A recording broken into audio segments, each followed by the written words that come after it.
Ова не е приказна во која е важно какви емоции ќе предизвика.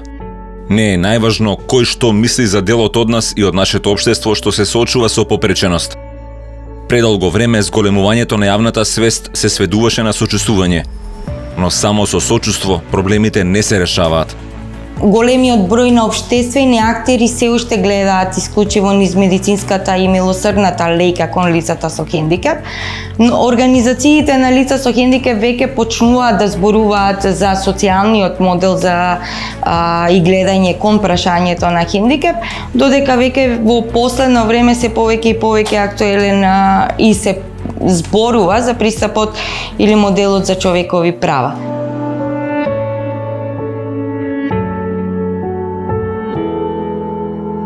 Начинот на кој што општеството ги доживува оние од нас што имаат попреченост треба да се трансформира. Конечно, треба да се свати дека тие не се луѓе што треба да бидат згрижени, туку луѓе што треба да се оспособат за да се грижат самите за себе. Таа трансформација не се прави преку кампањи, туку преку реално обезбедување можности. Потребен е поголем ангажман и поголема поддршка за да се остварат законите и плановите напишани на хартија. Не заради сожалување или заради солидарност, туку затоа што тоа е човеково право.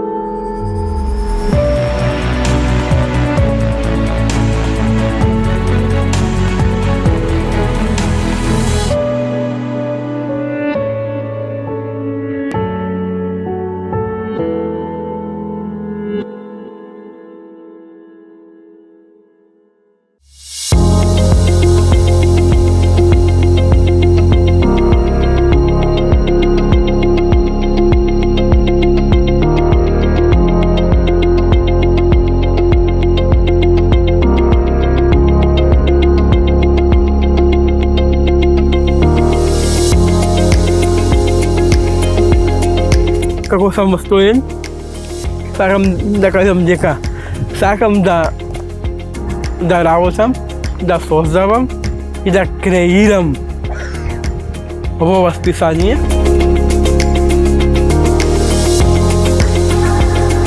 Дека можам и сам да гледам семејство.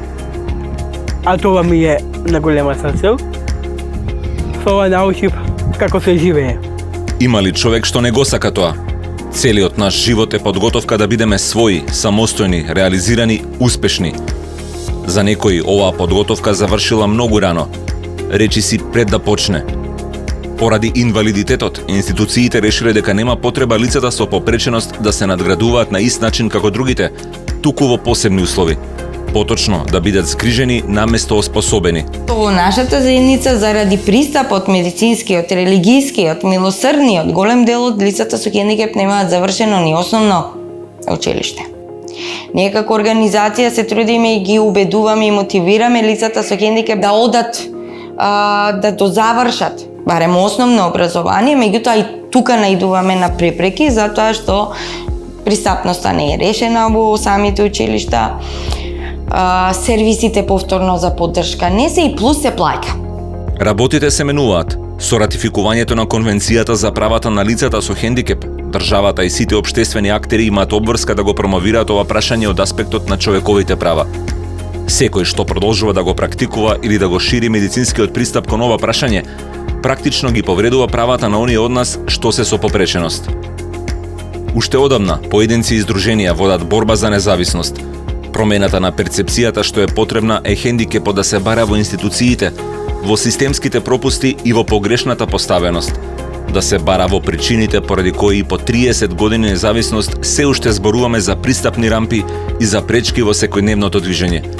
Со години тие укажуваат дека околината е таа што ја прави попреченоста, не тие самите. Тие се само обични луѓе како сите други, кои не сакаат да се одлучува во нивно име во замена за згрижувањето. Би се надоврзала и со една кампања што имавме пред неколку години со невладени организации, ништо за нас без нас.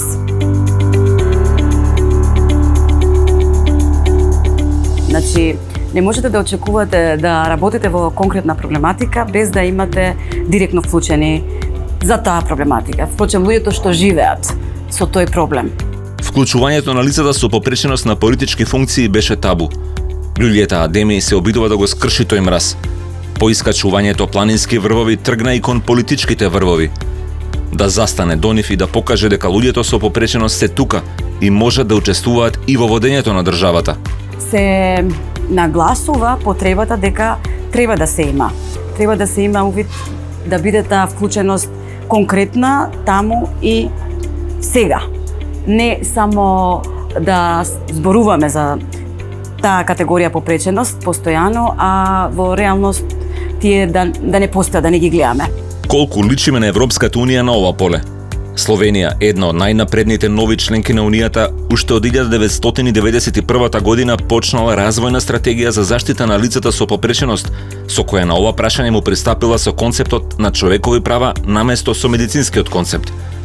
Биле утврдени приоритетите: здравствена заштита, образование, вработување, социјална поддршка, правна заштита. Уште тогаш важел принципот ништо за нас без нас. Сите учествувале во подготовките, и лицата со попреченост, и експертите, и државните власти. Главната цел уште тогаш била остварување на правото за самостоен живот.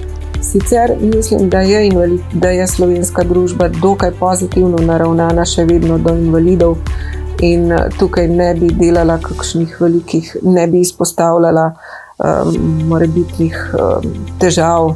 Seveda je pa vse skupaj odvisno od posameznika, od zrelosti družbe, ki morda pa v letošnjem letu vseeno zašla v ta težka področja. Vsi smo na nek način na nekih preizkušnjah in spremembah. Prilagoditve delovnih mest vsekakor so, oziroma bom rekla tako, da vsa delovna mesta so prilagojena na način, da ga lahko zasedajo in zdravi delavci in invalidi. Tudi sistemizacijo delovnih mest imamo na takšen način prilagojeno, razen za invalide, ki imajo zaščitno zaposlitev. To pa je nekaj, kar morda v tej prvi fazi ne bi izpostavljala. Za tiste invalide so tudi delovna mesta posebej prilagojena, rečemo jim, da gre za zaščitena delovna mesta. Sicer moram povedati, da vsi naši invalidi niso na minimalnih plačah, kar pomeni, da imamo invalide od teh, ki delajo najbolj osnovna dela, do invalidov, ki imajo visoko izobrazbeno strukturo. To pomeni, da jim je zagotovljen in razvoj, in kariera, in izobraževanje, in napredovanje, in pravzaprav na isti način kot vsem zdravim delavcem. Tukaj ne delamo razlik.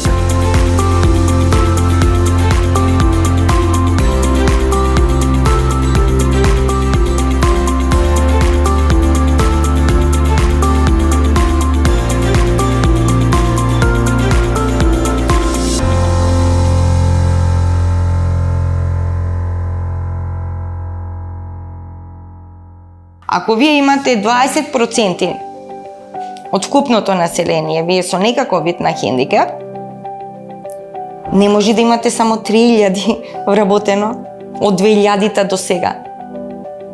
Значи, каде се лицата со хендикеп? Зошто не гравитираат на пазарот на трудот? Законот со кој треба да им се овозможат подобри услови на лицата со попреченост за да најдат вработување и самите да се обезбедат екзистенција е донесен во 2000-та година, а почнал да се пременува во 2001 година. Надлежна за неговото спроведување и за раководење со парите што се трошат за оваа намена е Агенцијата за вработување.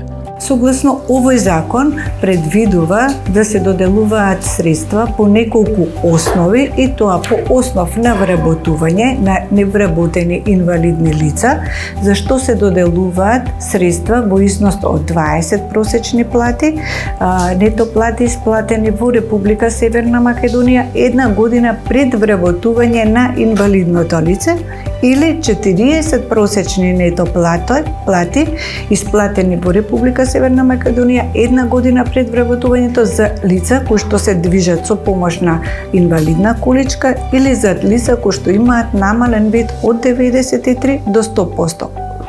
Односно за слепите лица. За овие две категории се доделуваат по 40 плати за вработување.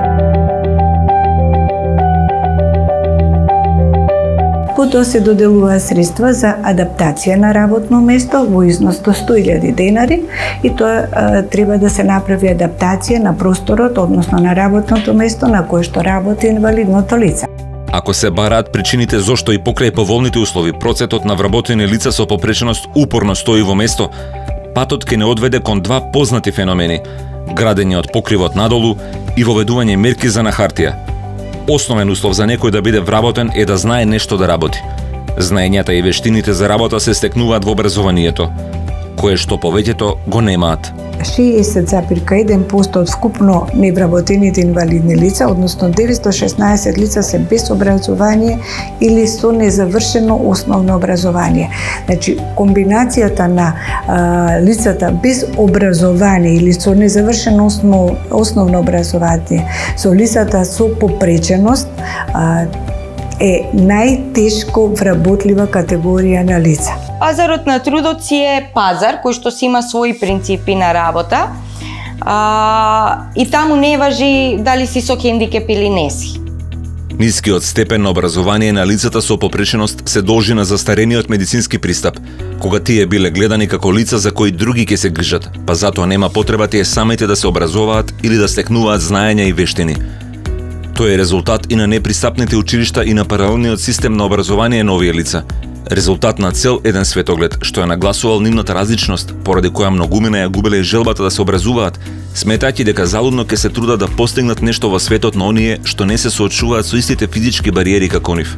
Зборуваме за лица што треба да се движат со бел стап, со оштетен вид. Зборуваме за лица што треба да се движат со количка, значи може би има пристапност во почетокот на зградата, па влегувате мезанин неколку скали, тука ја губите смисла. Ова значи дека државата 2 децении има закон што може да го искористат само дел од луѓето на кои им бил наменет.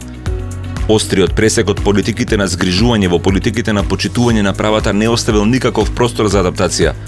Одеднаш, луѓето што не биле подготвувани за новиот систем се нашле затекнати во него. Немале многу избор, освен да останат во стариот систем.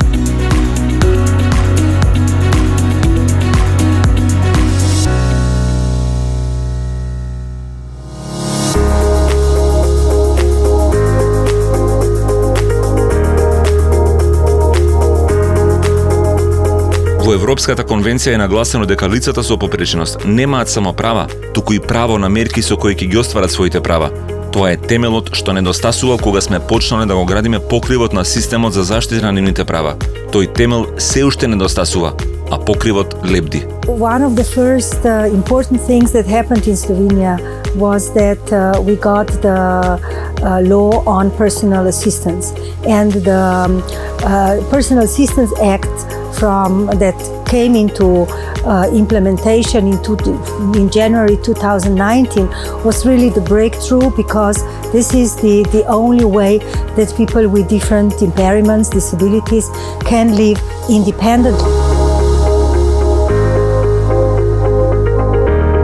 But one of the things that happened when the Personal Assistance Act was implemented, we didn't envisage, which was that a lot of parents became personal assistants, and this is not the sense of the whole thing, because independent living means that the person with impairments gets support, that she or he can achieve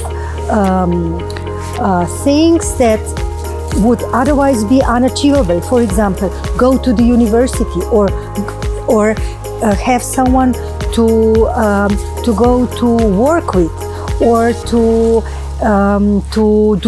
play music and things like that.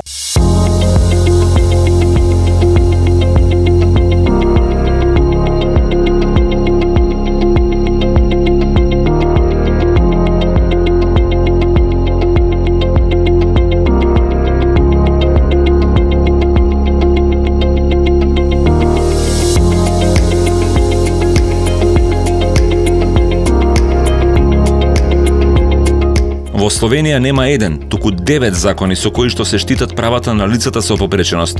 Тоа создава потреба од соработка и ангажман на многу институции заедно. Едно од основните начала според кои се водат политиките е дека ова не е хомогена група. Потребите не им се исти и пристапот мора да биде различен за сите. Тоа важи и на ниво на целата држава и на ниво на една фирма. Први побој е добра логистика.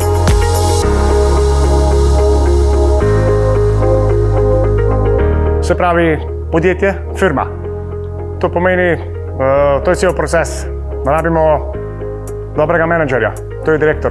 Потем набимо техничкага директора кој те усе уранува и несе задолжитве напред.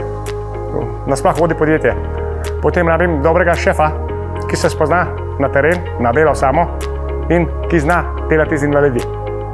Ker mi smo invalidsko podjetje, imamo razne vrste invalidov. Imamo ljudi, ki so pravilno manj sposobni, ampak delajo ravno tako dobro kot ljudje, ki so pravilno sposobni. Работи со оштетен слух и комуницира со колегите на писмено. Кон колегите со различен инвалидитет, фирмата постапува различно. Mi se zavedamo, da smo invalidi vsak po svoje in dopolnjujemo en drugega. Ker skupno delo je izvršen cilj.